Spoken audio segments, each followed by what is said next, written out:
पुणी नक्सल हिंसा 3 जण ग्रामवासी को हत्या कले नक्सल। आसंत जानिबा एहार सर्विसेस खबर विषय। सीमांत छत्तीसगढ़ रे नक्सल हिंसा थमिबार नाम नेउनाही। गत 2 दिन भितर नक्सल 3 जण ग्रामवासी को हत्या कले।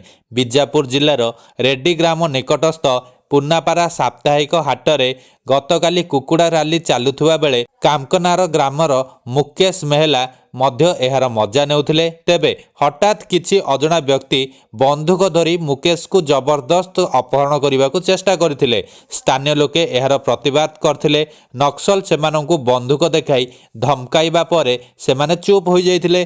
परे नक्सल मुकेश को जंगल को नहीं विलंबित राति रे हत्या करी गुन्नापारा एवं कामकानार ग्राम मध्य रास्तार फिंगी चली जाइथिले। एथिसह शव निकट रे एक पोस्टर मध्य छाड़िकी चली जाइथिले। एही घटना को गांगुलर कमिटी निजको दायी करिछि। तेबे पुलिस उपरे नक्सल आक्रमण किंबा कोनोसी तांको प्रति हिंसा घटाई पारु नथुवा बेले निरीह लोकंको उपरे आक्रमण करी तांको हत्या करुछि बोली स्थानीय लोके अभियोग करिसंती। आदिवासींको पई लढुथुवा नक्सल एबे आदिवासींको ही हत्या करुथुवा कुहा जाउछि।